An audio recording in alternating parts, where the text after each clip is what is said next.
இன்னைக்கு நம்ம 8ஆம் வகுப்பு புதிய தமிழ் புக்கில் இயல் 5ல் இருக்க உரைநடை பார்க்க போகிறோம்.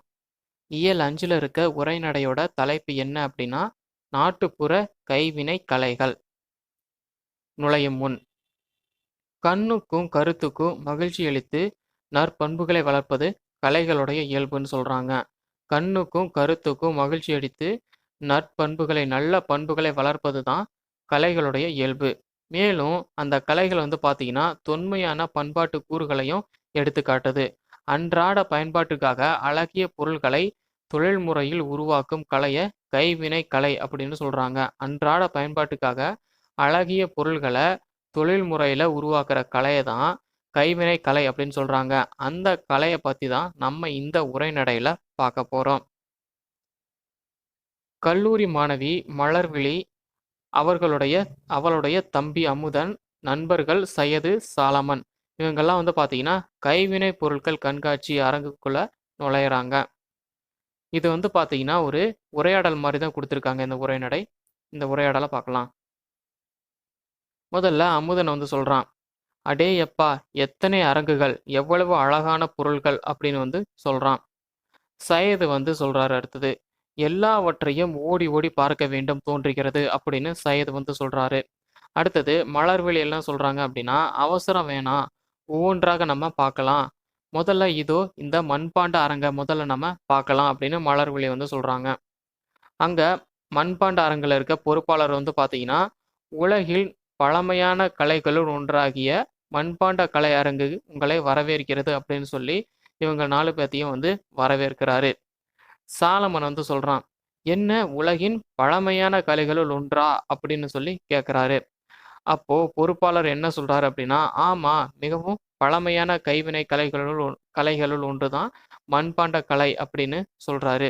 சிந்து சமவெளி அகழ்வாய்வுல பானை ஓடுகள் கிடைத்துள்ளன அப்படிங்கிறத நீங்க படிச்சிருப்பீங்க. அதே மாதிரி தமிழ்நாட்டுல ஆதிச்சநல்லூர்ல முதுமக்கள் தாழிகள் கிடைத்துள்ளன அப்படின்னு சொல்றாரு. இதை நோட் பண்ணிக்கோங்க. தமிழ்நாட்டுல ஆதிச்சநல்லூர்ல முதுமக்கள் தாழிகள் கிடைச்சிருக்கு. அப்புறம் நாகை மாவட்டம் செம்பியன் கண்டியூர்ல கலை அழகு மிகுந்த மண் கலங்கள் கண்டுபிடிக்கப்பட்டிருக்கு. அப்புறம் மதுரைக்கு பக்கத்துல இருக்க கீழடியில ஏராளமான சுடுமண் பொருட்கள் கிடைத்துள்ளன அப்படின்னு சொல்லியிருக்காங்க. தமிழ்நாட்டுல ஆதிச்சநல்லூர்ல முதுமக்கள் தாழி கிடைச்சிருக்கு. நாகை மாவட்டம் செம்பியன் கண்டியூர்ல கலை அழகு மிகுந்த மண் கலங்கள் கண்டுபிடிக்கப்பட்டிருக்கு. மதுரைக்கு அருகில இருக்க கீழடியில ஏராளமான சுடுமண் பொருட்கள் கிடைத்துள்ளன அப்படின்னு சொல்லியிருக்காங்க. இதை 3ஐயும் நோட் பண்ணிக்கோங்க. தமிழ்நாட்டுல ஊர் பார்த்தீங்கன்னா ஆதிச்சநல்லூர், அப்புறம் நாகை மாவட்டத்துல செம்பியன் கண்டியூர், அப்புறம் மதுரைக்கு பக்கத்துல இருக்க கீழடி. இந்த ஊரை நல்லா ஞாபகம் வச்சுக்கோங்க. இதுல என்னென்ன கிடைச்சிருக்கு அப்படின்னா, ஆதிச்சநல்லூர்ல முதுமக்கள் தாழி, செம்பியன் கண்டியூர்ல மண் கலங்கள் கலையழகு மிகுந்த மண் கலங்கள் கண்டுபிடிக்கப்பட்டிருக்கு. கீழடியில பார்த்தீங்கன்னா சுடுமண் பொருட்கள் கிடைச்சிருக்கு அப்படின்னு சொல்றாங்க. இது எல்லாமே தமிழருக்கும் மண்பாண்ட கலைக்கும் உள்ள தொடர்பை காட்டும் சான்றுகள் அப்படின்னு சொல்றாரு பொறுப்பாளர்.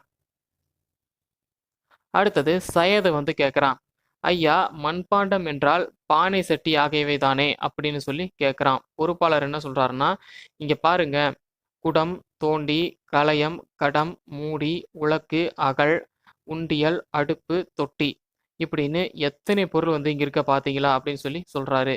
இது எல்லாமே சுத்தமான களிமண்ணால செய்யப்பட்டவை. குளங்கள், ஆற்றங்கரை, வயல்வெளிகள், இந்த மாதிரியான இடங்கள்ல இத்தகைய களிமண்கள் கிடைக்கும் அப்படின்னு பொறுப்பாளர் சொல்றாரு. மலர்விழி சொல்றாங்க, நல்ல களிமண் கிடைத்தால் உடனே பாண்டங்கள் செய்ய தொடங்கி விடலாம் அல்லவா அப்படின்னு சொல்லி மலர்விழி கேட்குறாங்க. பொறுப்பாளர் என்ன சொல்றாருன்னா, அப்படி உடனே செஞ்சிட முடியாது அப்படின்னு பொறுப்பாளர் சொல்றாரு. முதல்ல பள்ளம் தோண்டி அதுல களிமண்ணை முதல்ல நம்ம நிரப்பணும் அப்படின்னு பொறுப்பாளர் சொல்றாரு. அப்புறம் அதுல தண்ணி ஊத்தி ஒரு நாள் முழுக்கவும் ஊற வைக்கணும், அந்த மண்ணை ஊற வைக்கணும்னு சொல்றாரு.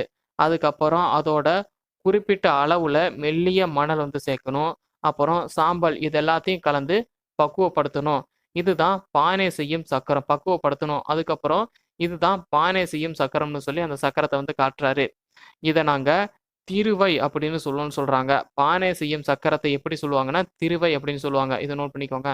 பானை செய்யும் சக்கரத்தை எப்படி சொல்லுவாங்கன்னா திருவை அப்படின்னு சொல்லுவாங்க. திருவைய வேகமா சுழலச் செய்து அதன் நடுவுல மண்ண வச்சு கையால அணைத்து பிடித்து மண்பாண்டங்கள வந்து உருவாக்குவோம் அப்படின்னு சொல்றாரு. உரிய வடிவம் வேணுங்கிற வடிவம் வந்து வந்ததும், அந்த பானையோட அடிப்பகுதியில நூல் அப்படி இல்லைன்னா ஊசியால அறுத்து எடுத்து காய வைப்போம் அப்படின்னு பொறுப்பாளர் வந்து சொல்றாரு. அங்கிருக்கும் அசிஸ்டன்ட் உதவியாளர் வந்து பார்த்தீங்கன்னா, அந்த திருவை அதாவது சக்கரத்த பயன்படுத்தி மண்பானைய வந்து அவங்களுக்கு செஞ்சு காட்டுறாரு. பொறுப்பாளர் வந்து என்ன சொல்றாருன்னா, "பானை செய்தல பானை வனைதல் என்று சொல்வது மரபுன்னு" சொல்றாரு. இத நோட் பண்ணிக்கோங்க. பானை செய்தல எப்படி சொல்றாங்கன்னா, பானை வனைதல் அப்படின்னு சொல்றது மரபு அப்படின்னு சொல்றாங்க. வனையப்பட்ட பானைகள் ஓரளவு காஞ்சதும், தட்டுப்பலகை கொண்டு தட்டி பானையோடைய அடிப்பகுதியில இருக்கும் ஓட்டைய வந்து மூடி, பானைய வந்து முழுமையாக்குவோம் அப்படின்னு சொல்லுவாங்க. பானைய வந்து செஞ்சுட்டு அடியில வந்து அறுத்து எடுக்குறாங்க பார்த்தீங்களா? அப்போ பானை வந்து கீழ வந்து ஓட்டையா இருக்கும். அதுக்கு என்ன பண்ணுவாங்கன்னா, ஒரு தட்டு மாரி வந்து அது தயார் பண்ணி, அந்த தட்ட வந்து பானையோடைய அடிப்பகுதியில இருக்கும் ஓட்டைய வந்து மூடி, பானைய வந்து முழுமையாக்குவோம் அப்படின்னு வந்து சொல்றாரு. அதுக்கப்புறம் உருட்டுக்கள் கொண்டு தேய்த்து பானைய வந்து நல்லா மெருகேற்றுவோம்னு சொல்றாரு. அதுக்கப்புறம் அமுதன் வந்து கேட்குறான். "எங்க ஊர்ல பாட்டி மண்பாண்டங்கள்ல தான் வந்து பார்த்தீங்கன்னா, சமையல் செய்வார்" அப்படின்னு வந்து அமுதன் சொல்றான். பொறுப்பாளர் வந்து என்ன சொல்றாருன்னா, "மண்பாண்டுகள் மண்பாண்டங்கள்ல சமைத்தால் தான் உணவு வந்து நல்ல சுவையா இருக்கும்" அப்படின்னு பொறுப்பாளர் வந்து சொல்றாரு. மண்பாண்டங்கள்ல வந்து சமைச்சா உணவு நல்ல சுவையா இருக்கும்னு சொல்றாரு. மேலும் மண்பாண்டங்கள்ல சமைக்கிற உணவு உடல் நலத்திற்கு நல்லது. மண்பானையில வைத்த தண்ணீர் குளிர்ச்சியாவும் இருக்கும். இப்போ மண்பாண்டங்கள்ல இப்போ வந்து பார்த்தீங்கன்னா, மண்பாண்டங்களுடைய பயன்பாடு வந்து குறைஞ்சு வருது. ஆனா, இன்னும் திருவிழாக்கள்லயும், சமய சடங்குகள்லயும் மண்பானைகள் தான் வந்து பயன்பட்டு வருது. சி பயன்பட்டு வருவது வந்து சற்று ஆறுதல் அளிக்கிறது அப்படின்னு பொறுப்பாளர் வந்து சொல்றாரு. இந்த மண்பாண்ட கலையின் இன்னொரு வளர்ச்சி நிலை தான் சுடுமண் சிற்பக்கலை அப்படின்னு சொல்றாரு. மலர்விழி வந்து சொல்றாங்க. டெரகோட்டா என்று ஆங்கிலத்தில் சொல்வார்களே அதுதானே அப்படின்னு சொல்றாங்க. சுடுமண் சிற்பக்கலைனா இங்கிலீஷ்ல டெரகோட்டா அப்படின்னு சொல்லுவாங்க. இத பார்த்துக்கோங்க. பொறுப்பாளர் வந்து என்ன சொல்றாருன்னா, ஆமா அதுதான். இந்த அரங்கின் அடுத்த பகுதிக்கு வாருங்கள். அவற்றை பார்க்கலாம் அப்படின்னு பொறுப்பாளர் வந்து அந்த சுடுமண் சிற்பக்கலை இருக்கிற பகுதிக்கு வந்து கூட்டிட்டு போறாரு. அடுத்த பகுதிக்கு வந்து போறாங்க. அங்க வந்து பார்த்தீங்கன்னா, அழகான சுடுமண் சிற்பங்கள வந்து பார்த்தீங்கன்னா, பார்வைக்கு வச்சிருக்காங்க. சாலமன் வந்து சொல்றான், "அடடா! எவ்வளவு சிற்பங்கள்" அப்படின்னு. அமுதன் வந்து சொல்றாரு, "இங்கு மனித உருவங்கள் மட்டுமில்லாம, விலங்குகள், பறவைகள், பொம்மைகள், அலங்கார வடிவங்கள் அப்படின்னு பல வகையான சிற்பங்கள் வந்து இருக்கு" அப்படின்னு சொல்றாரு. பொறுப்பாளர் என்ன சொல்றாருன்னா, "ஆமா, மண்பாண்டங்களைப் போன்றே களிமண்ணால செய்யப்பட்டு, சூளையில சுட்டு எடுக்கப்பட்டவை சுடுமண் சிற்பங்கள்." அதாவது சுடுமண் சிற்பங்கள் எப்படி செய்றாங்கன்னா, மண்பாண்டங்கள் மாதிரியே களிமண்ணால வந்து முதல்ல செஞ்சு, அதுக்கப்புறம் சூளையில சுட்டு எடுக்கப்பட்டவை தான் இந்த சுடுமண் சிற்பங்கள் அப்படின்னு சொல்றாரு. தமிழர்கள் வந்து பார்த்தீங்கன்னா, பழங்காலத்துல இருந்தே சுடுமண் சிற்பக்கலையிலே வந்து சிறந்து விளங்கியுள்ளனர்னு சொல்றாங்க. சுடுமண் சிற்பங்களுக்கு வண்ணங்கள் பூசுவதும் தொன்று தொட்டு இருந்து வரும் பழக்கம்தான். பெரிய மாளிகைகளிலும், கலையரங்குகளிலும் இந்த மாதிரியான சுடுமண் சிற்பங்கள அழகுக்காக வந்து வச்சிருப்பாங்க. முன்னையெல்லாம் வந்து பார்த்தீங்கன்னா, சிற்றூர்கள்ல இருக்க கோயில்கள்ல மட்டும் தான் இவற்றை வந்து காண முடியும் அப்படின்னு சொல்றாங்க. இந்த படத்துல வந்து பார்த்தீங்கன்னா, இந்த மாதிரி குதிரைய நீங்க கோயில்கள்ல வந்து பார்த்தீங்கன்னா, பார்த்திருக்க முடியும். இப்போது கலைப்பொருளாகவும், அழகுக்காகவும் பல இடங்கள்ல வந்து பார்த்தீங்கன்னா, இந்த மாதிரியான சிற்பங்கள வந்து பயன்படுத்துறாங்கன்னு பொறுப்பாளர் வந்து சொல்றாரு. அமுதன் வந்து சொல்றான். "எங்க ஊர் கோயில்ல இது போன்ற ஏராளமான குதிரை சிற்பங்கள் உள்ளன. எதற்காக அத்தனை சிற்பங்கள் உள்ளன?" அப்படின்னு சொல்லி அமுதன் வந்து கேட்கிறான். பொறுப்பாளர் என்ன சொல்றாருன்னா, மக்கள் வந்து பார்த்தீங்கன்னா, அவங்களுடைய வேண்டுதல் நிறைவேறுனா, குதிரை சிற்பம் செய்து வைப்பதா வேண்டிக் கொள்வது வந்து உண்டு. அப்படி வேண்டி இருக்கவங்க வந்து வச்சதா இருக்கும் அப்படின்னு பொறுப்பாளர் வந்து சொல்றாரு. மலர்விழி வந்து சொல்றாங்க. "மண்ணால் உருவாகும் அழகிய கலைகளைப் பற்றி சிறப்பாக சொன்னீங்க. மிக்க நன்றி ஐயா. நாங்க பிற கைவினை அரங்குகளையும் பார்த்துட்டு வரோம்" அப்படின்னு சொல்றாங்க. அவங்க வந்து பார்த்தீங்கன்னா, அடுத்து இருக்க மூங்கில் கரை அரங்குக்கு வந்து போறாங்க. அந்த அரங்குல பொறுப்பாளர் வந்து பார்த்தீங்கன்னா, இந்த 4 பேத்தையும் வரவேற்கிறாரு. மலர்விழி வந்து சொல்றா, "மூங்கிலால் கூடைகளும், ஏணிகளும் மட்டும் தான் செய்வார்கள் என நினைத்தேன். என் எண்ணம் தவறு என்று இங்க வந்த பிறகு தான் புரிகிறது" அப்படின்னு சொல்றா. பொறுப்பாளர் என்ன சொல்றாருன்னா, "உண்மைதான். மூங்கில வச்சு பல வகையான கைவினைப் பொருட்கள் வந்து செய்யப்படுது. இதோ பாருங்கன்னு" சொல்லி சொல்றாங்க. என்னென்ன கைவினைப் பொருட்கள் செஞ்சிருக்காங்கன்னு. மட்டக்கூடை, தட்டுக்கூடை, கொட்டுக்கூடை, முறம், ஏணி, சதுரத்தட்டி, கூரைத்தட்டி, தெருக்கூட்டும் துடைப்பம், அதாவது தெருக்கூட்டுற விளக்குமாறு, மாடுகளுக்கான மூஞ்சி பொட்டி, மூஞ்சி பெட்டி. அதாவது மாடுகள் வந்து பார்த்தீங்கன்னா, அந்த முகத்துல வந்து ஒரு மாரி அ இது மாரி போட்டிருப்பாங்க வாய்க்கிட்ட. மூஞ்சி பெட்டி மாரி போட்டிருப்பாங்க அது. பழக்கூடை, பூக்கூடை, பூத்தட்டு, கட்டில், புல்லாங்குழல், பூட்டுக்குழாய், கால்நடைகளுக்கு மருந்து புகட்டும் குழாய். இதெல்லாம் நீங்க பார்த்துருப்பீங்க இந்த கிராமத்துல. மாடுகளுக்கெல்லாம் வந்து பார்த்தீங்கன்னா, மருந்து ஊத்தணும்னா, அந்த மூங்கில் மாரி ஒரு இதுல வந்து வச்சுக்கிட்டு ஊத்துவாங்க. அது. அப்படின்னு எத்தனையோ பொருட்கள் வந்து பார்த்தீங்கன்னா, மூங்கில் மூலம் வந்து உருவாகின்றன அப்படின்னு சொல்றாரு. சுருக்கமா சொன்னா, பிற குழந்தைக்கு சுருக்கமா சொன்னா, பிறந்த குழந்தைக்கு விளையாட்டு பொருள் முதல் இறந்த வரை எடுத்து செல்லும் பாடை வரை மூங்கிலால வந்து செய்யப்படுகின்றனன்னு சொல்றாரு பொறுப்பாளர். குறிப்பா சொல்லணும்னா, பிறந்த குழந்தைக்கு விளையாட்டு பொருள்ல இருந்து இறந்த வரை எடுத்து செல்லும் பாடை வரைக்கும் மூங்கில்ல தான் வந்து செய்யப்படுது அப்படின்னு சொல்றாரு. அடுத்தது மலர்விழி வந்து சொல்றாங்க. முன்பெல்லாம் திருமணத்தப்போ துணிகள், பழங்கள், பலகாரங்கள் முதலியவற்றை வைத்து கொடுப்பதற்கு சீர்கூடைகளை வந்து பயன்படுத்துவார்கள் என்று கேள்விப்பட்டிருக்கிறேன்னு மலர்விழி வந்து சொல்றாங்க. அடுத்தது பொறுப்பாளர் என்ன சொல்றாரு அப்படின்னா, ஆமா, அது மட்டும் இல்லாம கடவுள் வழிபாட்டின் போது வெற்றிலை பாக்கு, பூ, பழம் போன்றவற்றை முறத்தில் வைத்து படைக்கும் வழக்கம் சில பகுதியில வந்து இருக்கு. அதெல்லாம் இப்ப வந்து பார்த்தீங்கன்னா வழக்கொழிஞ்சு போச்சு. இப்ப அதெல்லாம் வந்து யாரும் ஃபாலோ பண்றது கிடையாது அப்படின்னு சொல்றாரு. இங்க வந்து பார்த்தீங்கன்னா, தெரிந்து தெளிவோம்னு பாக்ஸ் பண்ணி குடுத்துருக்காங்க. இத பாருங்க. கல் மூங்கில், மலை மூங்கில், கூட்டு மூங்கில் அப்படின்னு 3 வகையான மூங்கில் வந்து இருக்கு. நோட் பண்ணிக்கோங்க. அதுல கூட்டு மூங்கில வச்சு தான் கைவினை பொருட்கள் வந்து செய்யறாங்க அப்படின்னு சொல்றாங்க. கூட்டு மூங்கில் தான் கைவினை பொருட்கள் செய்யறதுக்கு ஏற்றவைன்னு சொல்றாங்க. மொத்தம் 3 வகையான மூங்கில் இருக்கு. கல் மூங்கில், மலை மூங்கில், கூட்டு மூங்கில். இந்த மாதிரியான 3 வகையான மூங்கில் இருக்கு. அதுல கூட்டு மூங்கில் தான் கைவினை பொருட்கள் செய்யறதுக்கு ஏத்தவையா இருக்கு. அதுக்கப்புறம் இவங்க வந்து பார்த்தீங்கன்னா, அடுத்துள்ள கோரைப்பை அரங்குக்கு வந்து போறாங்க. சையது வந்து பார்த்தீங்கன்னா, பாய் என்பது படுக்க பயன்படுவது. அதில் வேறு என்ன சிறப்பு இருக்கிறது? அப்படின்னு சொல்லி கேட்குறான். பொறுப்பாளர் என்ன சொல்றாரு அப்படின்னா, பாய்களில் பல வகை உண்டு அப்படின்னு சொல்றாரு. இப்ப சொல்றத நோட் பண்ணிக்கோங்க. இத வந்து பொறுத்துக்களத கேட்க வாய்ப்பு இருக்கு. குழந்தைகளை படுக்க வைப்பது தடுக்குப்பாய். உட்கார்ந்து உண்ண உதவுவது பந்திப்பாய். உட்காரவும் படுக்கவும் உதவுவது திண்ணைப்பாய். திருமணத்திற்கு பயன்படுவது பட்டுப்பாய். இஸ்லாமியர் தொழுகைக்கு பயன்படுத்துவது தொழுகைப்பாய். இப்படி பல வகை பாய்கள் வந்து இருக்கு அப்படின்னு பொறுப்பாளர் வந்து சொல்றாரு. இதை நோட் பண்ணிக்கோங்க. குழந்தைகளை படுக்க வைப்பதுன்னு சொல்லி இந்த பக்கம் கொடுத்துட்டு அந்த பக்கம் தடுக்குப்பாய்ன்னு கேட்கலாம். உட்கார்ந்து உண்ண உதவுவது பந்திப்பாய். உட்காரவும் படுக்கவும் உதவுவது என்ன பாய்னா திண்ணைப்பாய். திருமணத்துக்கு பயன்படுறது பட்டுப்பாய். இஸ்லாமியர் தொழுகைக்கு பயன்படுத்துவது தொழுகைப்பாய். இப்படி பல வகை பாய்கள் வந்து இருக்குன்னு சொல்றாரு. இங்க இருக்க பாய்களை பாருங்க. முற்காலத்துல பாய்மர கப்பல்ல பயன்பட்டது கூட பாய் தான் அப்படின்னு வந்து சொல்றாரு.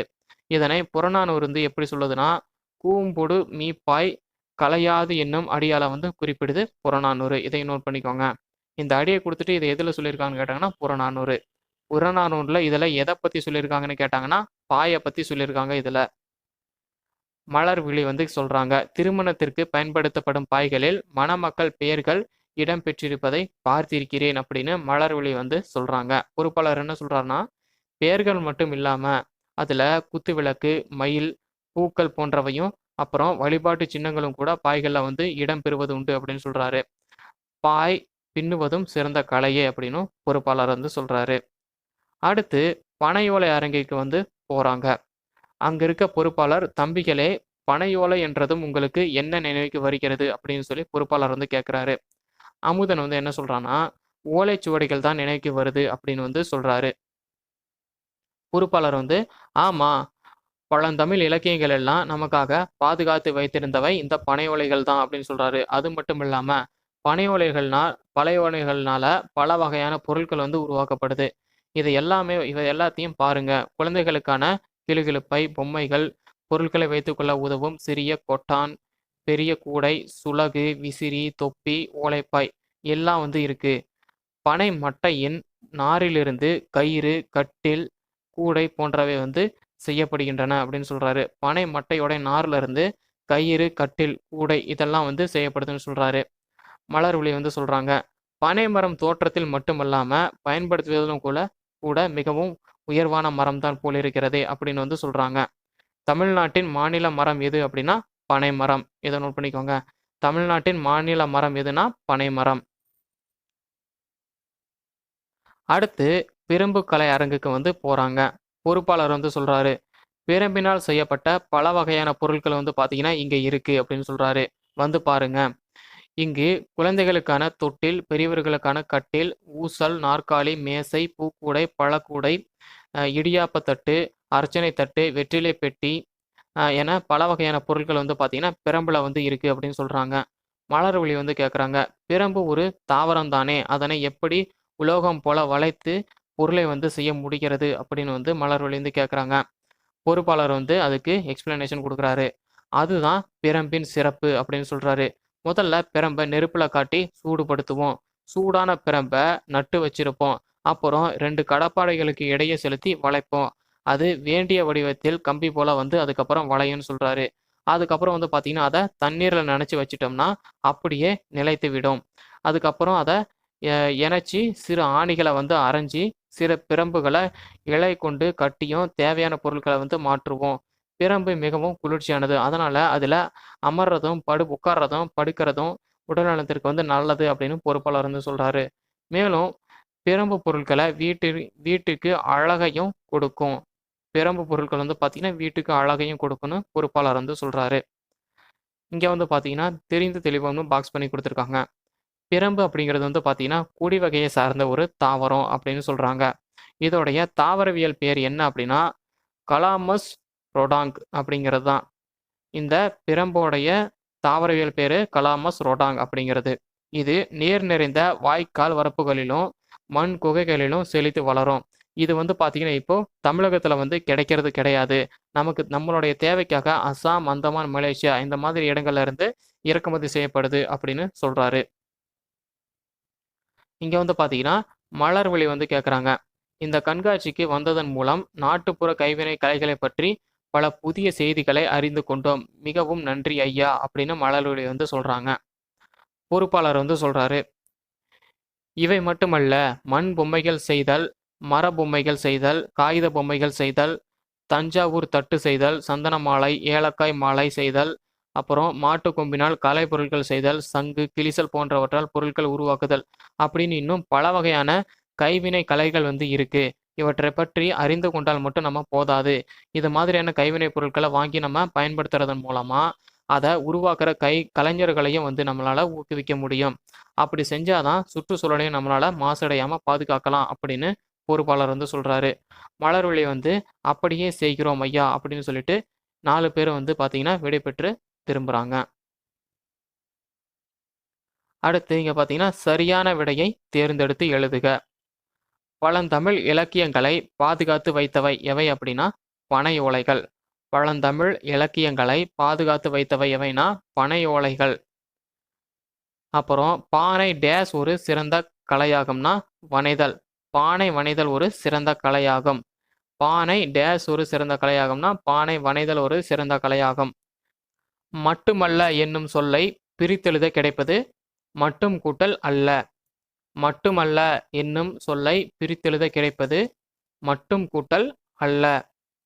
கயிறு கூட்டல் கட்டில் என்பதை சேர்த்தெழுத கிடைக்கும் சொல் கயிற்றுக்கட்டில். கயிறு கூட்டல் கட்டில் என்பதை சேர்த்தெழுத கிடைக்கும் சொல் கயிற்றுக்கட்டில்.